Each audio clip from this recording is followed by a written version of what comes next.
And now for our closing session, we welcome Terry Jones, the founder and former CEO of Travelocity, founding chairman of Kayak, as well as an author and speaker. Terry, welcome to the inaugural PhocusWire Pulse event. Thanks very much for having me. So we have heard a lot of ideas related to digital health passports. As someone who has navigated various aspects of the travel industry for decades, what do you think it will take for us to get to that finish line? Well, I think there are two things that are key. One is standards and the other is interoperability.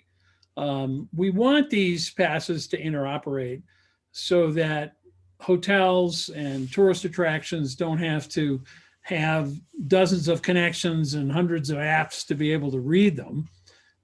Lesser a problem for airlines because they can probably dictate what you carry. And then standards, because people have to prove that they've had a test or vaccinated. And we want standards that are widely accepted. So for example, I've just got my second shot, and I got this crazy little piece of cardboard from the local firehouse that is not even signed.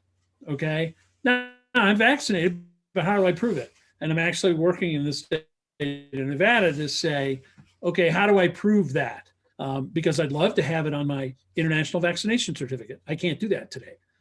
So one of the things that I'm working with my US senators and trying to work with my governor about is everybody in the US and eventually around the world should be able, after they've been vaccinated, to obtain certification that they were vaccinated, something that is provable. And then on the other side, the interoperability, we're seeing things like, I worked last week, a discussion with the Good Health Pass Consortium. They've gotten over 100 companies together. Commons has gotten many together, and that's great. And they're discussing how to make these things interoperable. So I think it's going to take industry and government working together to get those things done. And so what is it that you're hearing as you're talking to people? I mean, is there a sense of urgency to try to get something created in time, let's say for the summer travel season, or, what kind of a timeline are we looking at? Yeah, I think so. As you can see, announcements are happening every day. There are, I think, 3 cruise lines who've just announced you have to be vaccinated in order to cruise. I suspect we'll see more of that. 7 countries have announced, let's take the Seychelles, for example. The Seychelles has announced, if you are vaccinated and can prove it, you don't have to quarantine. You can really do anything. Come in, show it. And Hawaii is trying to do the same thing. The lieutenant governor is working on a program, should be ready, they hope, in May. You still have to have a negative test, but if you have a negative test and vaccinated, you're done. But you're going to have to be able to prove that. So, and let's talk about the vaccine topic then while you're there. I mean, it's fairly controversial to a certain extent, people on both sides as to whether it's smart to require the vaccines. On the one hand, from the business side of it, whether that kind of potentially is a barrier to travel, but on the other hand, also whether it really prevents transmission and whether it should be seen as the ultimate solution, or if other, protocols Sure. still need to be in place even for those that are vaccinated. I'm just wondering where you stand on that. Well, for those of us who've traveled around the world, we've had to have a vaccine identification for many years. So lots of people are used to this. I think we have people on the privacy side saying you shouldn't share this information. To me, that's bunk because it's voluntary. Nobody's stealing your information. You're deciding to share it. You don't have to. You may not get to do the same things, but you don't have to share it. There are other people who are conflating it with government takeover and forced vaccination and nanites and crazy things. That doesn't make any sense either. So I do think that, particularly around something like a cruise, which is so hard hit, and you're in this very small space, that we do know that people who are vaccinated, 95% chance they won't get the disease. So having a whole ship or a whole conference of people who are vaccinated that seems to make a lot of sense. Now, still, people have to get tested because they could be carriers. Unfortunately, we don't have proof yet that vaccinated people aren't carriers. So it's a combination of a test and a vaccine, where you greatly reduce the chance of something happening. And to me, that makes a lot of sense. Countries are going to require this. It doesn't mean that domestically everybody has to. We all saw what happened when the government floated the trial balloon of COVID tests for everybody flying. That got shot down pretty quickly. And rightfully so, because are we going to put up borders between states? No. But to me, there are places where it makes sense. I'm going to be talking in a couple of hours to a CEO who has a massive meeting business, and he's a fan of COVID passports. I want to talk to him because as a meeting professional myself, I'm a public speaker. I want to have the discussion, could it help us get meetings back faster? Would we see 2,000 and 3,000 person meetings come back in Vegas if people felt safe and the state government felt safe in doing it? Don't know, but I think it's worthy of a discussion. And so back to what we started talking about related to what needs to happen with those digital health passports. Where do you see that potentially living, let's say, within an airline app, or a hotel app or something? Because right now there's a lot of these individual apps being developed, and none of us really like to download any more apps. So exactly right. I think that they will, and you're already seeing that. American, for example, in Alaska, I think are using Verifly, yes. And that's getting integrated into their app. So that makes sense. Some hotels may do this. And clearly, like Hawaii has an app, and countries will have apps. One thing I think it could be interesting, and I've talked again to my U.S. senators about this. What is U.S. Customs and Border Control going to do? Because if U.S. Customs and Border Control, who now requires everyone coming into the country to be tested, including citizens, said, this is our protocol, guess what? Everybody would code to that protocol. And then all of a sudden you have interoperability. Now, it might not work in England, but President Biden issued an executive order telling the Department of State and Homeland Security and others to work together with international organizations to try to create a standard.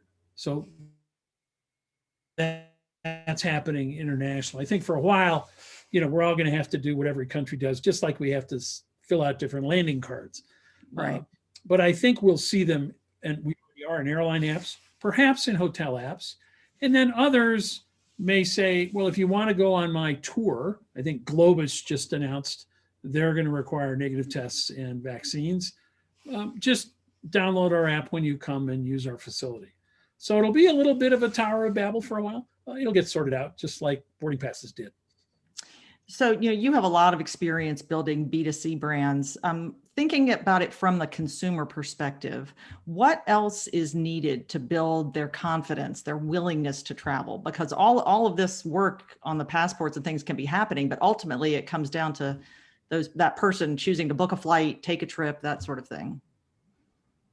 Well, that's right. And I think that, it's been interesting to watch, for example, the airlines and the hotels talk about their safety protocols and programs. Most of that has been on their websites.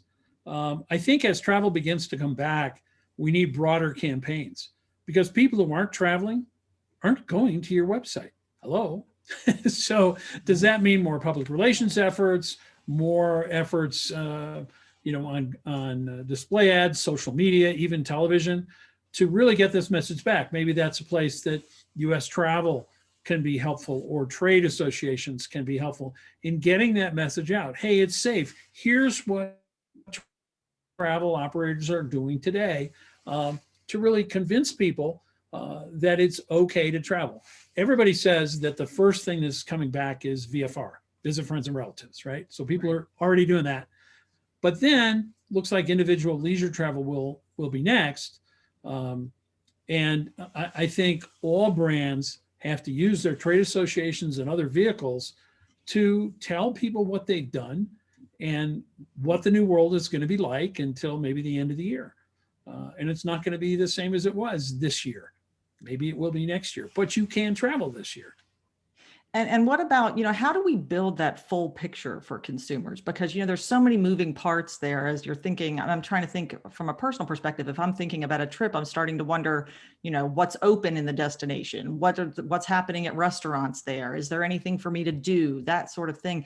It seems very Sure. piecemeal to try It to is, manage and that. it will be. I think, again, that's a strong role that CVBs can take, in letting that message out and telling people, hey, you've just landed in our town. Here's our website. Go here. We'll show you everything that's open or closed. I've seen airlines, who have good COVID data on what destinations are open. And I've suggested to a few, why don't you combine that on your map? Where's a low airfare with low COVID? That's what I want to know. Where can I go?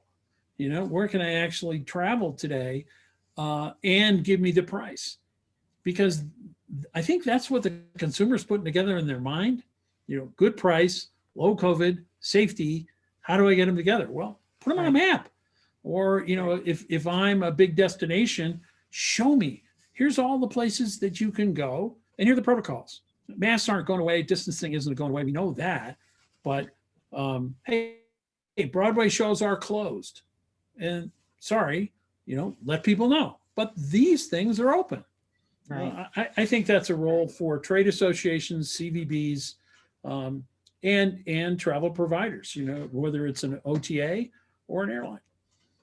It's a big job in a way, because things are changing so constantly, rapidly, staying on top of It's a big job, but look, when we started Travelocity, people were terrified to put credit cards over the web. So what did we do? We plastered all over our site. If you're afraid of that, call this 800 number after you made your booking, and we'll take the credit card. Now, we didn't mention to everybody that we were then putting their credit card in over the internet, but it worked. So you have to look for the consumer barrier and say, how do I get that barrier out of the way? Most of it is communication. It isn't really changing what you're doing today. It's telling that story and saying, hey, here's how you now do this. By the way, you have to get a negative test before you go. Here's where you get one. I mean, I'm going to travel next month to Hawaii. And I had 2 test kits here. They're mail in. Neither of them said PCR test on the outside. So I had to dig in to figure it out, because you need a PCR test, not a non-PCR test. Well, that's the kind of thing you need to know. Right. Here's where you can get the right test quickly in your town so you can go. Anything I can do to reduce friction, I ought to be looking at it through the customer's eyes, as you said so rightly, and figuring out how to reduce the friction in their journey. So they'll go. So maybe you book that ticket and then the airline says, hey, we'll give you a free test. It's coming in the mail, in advance of your trip. I mean, that's one way to. Absolutely. Or might not even have to be free. Just make it easy. There are lots of these at-home tests now that work very well. Yeah. You have to have it. And by the way, as soon as the test is done, we've digitally uploaded your test record. So you don't have to bother with it. Just every step of the way. Now, somebody might say, hey, whoa, I don't want that. Okay, don't have to have that. You can bring your piece of paper, but you'll be in the zone 9 line, if you do. I look at this like global entry. You don't have to have global entry, but if you get it, or TSA pre, sure makes life easier. So I think if we approach it that way, not as a mandate, but as something to make it easy on your trip, so you don't have to stand in a line, which you don't want to be in today. You don't want to be in a line. Make it easy. Want a COVID passport? Great. Don't want a COVID passport? Bring your piece of cardboard. Good luck to you. And actually, as we're just talking about a test, I think Kayak just announced that if you book a trip, you get a link to get a discount on a COVID test. So those there's some creative solutions, I guess. I love Kayak. Yeah. As you know. I do. So, but, I mean, that's the kind of thing to make it easy. And that's why I think that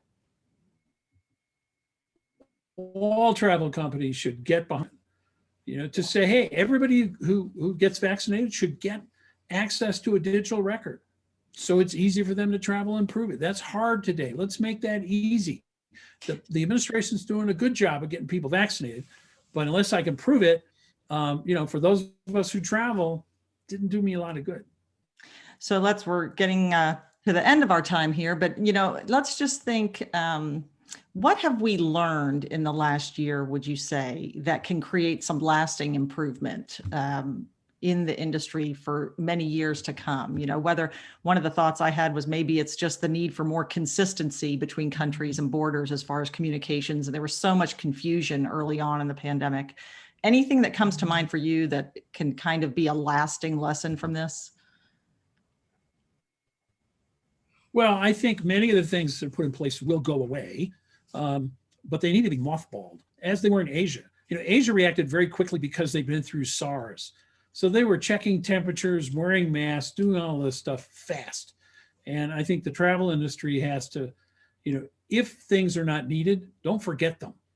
The TSA is still here, and it's been many years since 9/11. It didn't go away.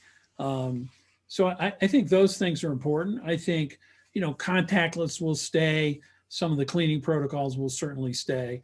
And as for country cooperation, it's always difficult, but the more, if we get a long way with digital ID between countries, forced because of the pandemic, that'll make travel easier for all of us over time. More and more, using the phone is how we identify ourselves. And I guess I would just ask as we finish up, how are you optimistic for the coming year? What is your outlook for? Yeah, I am for leisure travel. I think business travel is going to take a long time. I'm on the boards of many companies, and CFOs are liking the fact they're saving a couple $1 million a quarter in travel. Yeah. So I think that's going to take time. We've proven that certain things can be done digitally. So I think, if I ran an all business hotel, I'd be thinking about how else can I market it. I think the wild card is meetings, particularly large meetings. Everybody's putting off their meetings till the fourth quarter right now. So as a speaker, I'm not getting any bookings until late in the year. I'm not sure that they'll even happen late in the year unless we can convince local governments that it's safe to gather. And I think that's going to take a lot of people being vaccinated and proving, yeah, we are vaccinated, we can get together, or we've had negative tests, we can get together. And I think the industry needs to think hard about that, because people are just dreaming to say, oh, it'll all be fine in September. We got 50 state governments here and they're all operating differently. I'm not sure it will be, unless as an industry we come together and prove to them that we can do this safely. Okay. Well, thank you so much, Terry, for your time and your insights. We'll definitely have to see how this develops over the course of the coming year. And now to close out our event. Well, yeah, no problem. Glad you could join us.